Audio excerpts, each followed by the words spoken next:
Hi there, it's me again, Oluwatosin Kazim, and I am your host as usual. I talk about special needs, education, talk about parenting, talk about DIY therapy that you could do for your child with special needs. I give you basically all the information you should know for your child with special needs. Knowledge is key. When you know about this thing, you know how to accommodate them and you know how to just cope, and everybody will be fine. And I am here again to talk about another topic that you would love to know about a child with autism spectrum disorder. Kindly subscribe, kindly share with any other parent that needs this information. Kindly turn on your notification bell as well so that anytime I post you get to see them. And like I've promised from the beginning, I will make sure I give you all the information that you need to know to help your child and also for you to be at peace. That is my goal, and God will help us. Thank you so much. So I will just dive right into today's topic.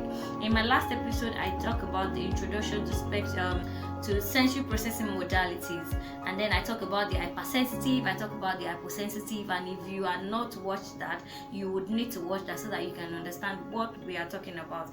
And today I'll be talking about sensory processing disorders. So what are these 10 sensory processing disorders? From the word sensory, we know that this deals with our senses. We have the tactile dysfunction, we have the auditory dysfunction, we have the oral or the gustatory dysfunction, we have the olfactory dysfunction, we have the visual input dysfunction, we have the vestibular dysfunction, or we call it input from the inner ears about equilibrium, gravitational changes, movement experience, and position in space. Yes, we have proprioceptive dysfunction, and that's also the input from the muscle and joint about the body position, weight, pressure, stretch, movement, and changes in position in space as well. So we'll be talking about all this one after the other. I'll talk about their hypersensitivity and I'll talk about their hyposensitivity. The examples, what are the things that you should watch out that will make you know, okay, my child is having tactile dysfunction, my child is having auditory dysfunction, and all like that, just for you to know some key points that you think you should know.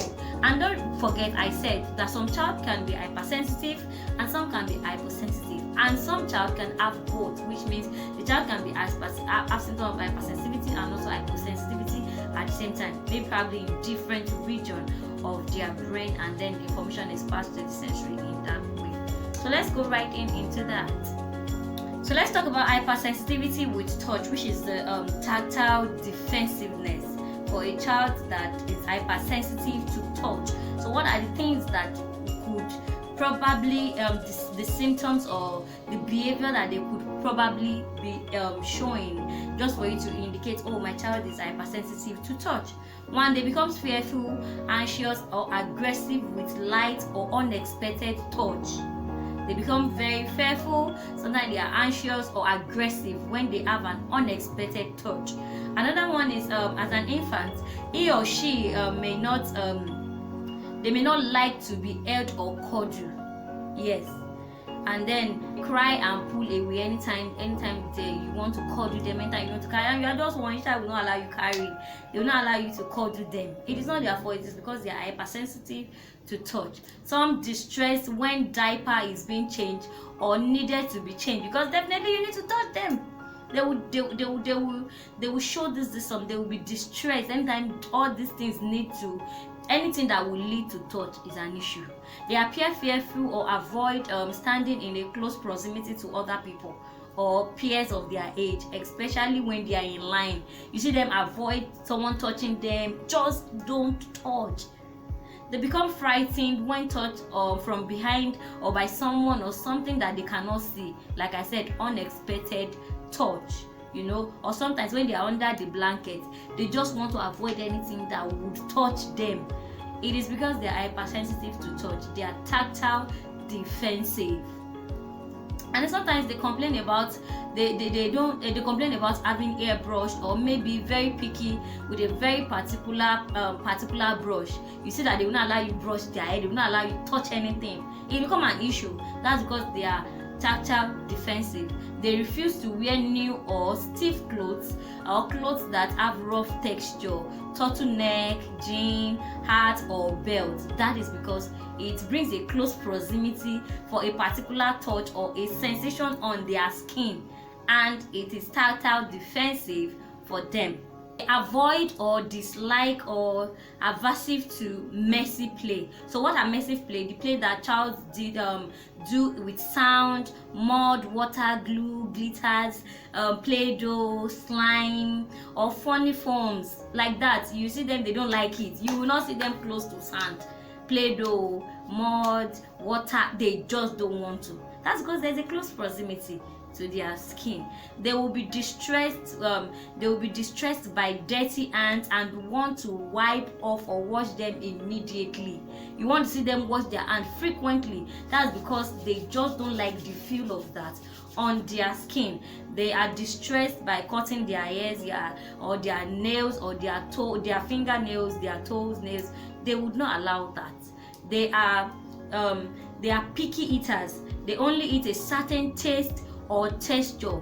Resist trying new foods. Yes, you hear that a particular child, this is what this child like. If you give the child another food, they would not eat.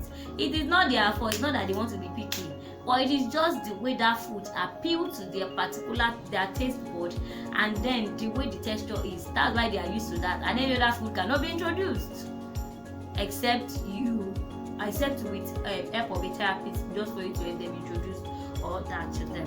And then they may refuse to walk barefoot on grass or on sand.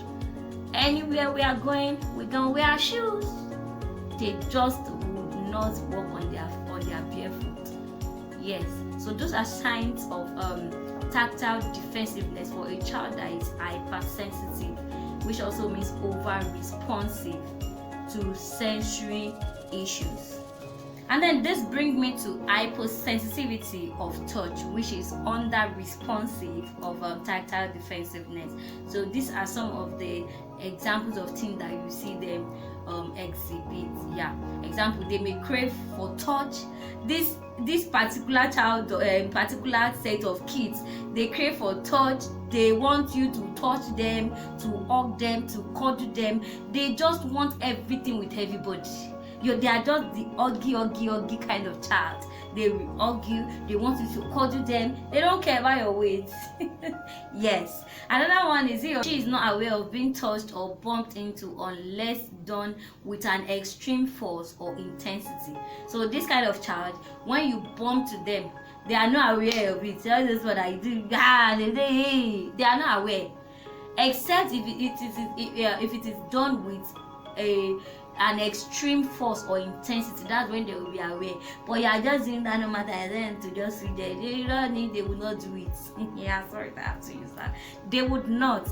Because they are not just aware of it. Remember that they are under responsive. Another one is they may be self-abusive, like pinching, biting, and banging his or her head on any object, probably the wall or the table. That is because they just don't feel the pain. Another one is they mouth objects excessively.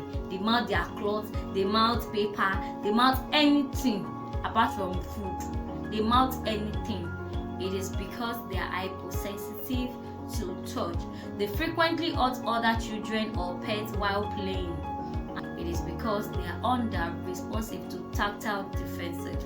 Another one is they seek out surface or texture that provides strong tactile feedback. Textures that when they are touching it, they will, even you too, when you are touching, that there's a feedback you get in your skin. They tend to go for all these materials or the surfaces that will give them that feeling, just for them to that provide strong tactile function. They seek out for textures and surfaces like that. They thoroughly enjoy or seek out messy play. They can play with sound, with mud, with slime, anything slimy, with foam, with play-doh, anything. They are the ones that are interested in messy play. They have a preference and craving for excessive spicy, sweet, sour, or salty foods. Yes, and you'll be surprised that everybody is saying this food is and it's peppery, but this child will not. They just like that kind of food. It's salty, spicy or sweet, food that you will be complaining about. Those are the kind of food that they seek out for excessively. They crave for such kind of food. And this is where I'll be stopping for this week episode. In my next episode, I'll be talking about the other sensory processing disorder. We have we talk about the tactile, we have the visual input, we have the vestibular, we have the proprioceptive, and all like that. I will talk about them, the hypersensitive part of it and the hyposensitive part of it. Please, if you have a child like this and you need help, please seek help. It is not a crime for you to seek help. It does not show that you are a bad parent. Seek help. Early intervention helps your child. Statistics has shown that time and time again, early intervention helps you and your child to become a better person. Thank you so much for staying true. Please, if you have anyone that needs to watch this, kindly share, kindly subscribe, and kindly turn on the notification bell. And do have a lovely day. Bye.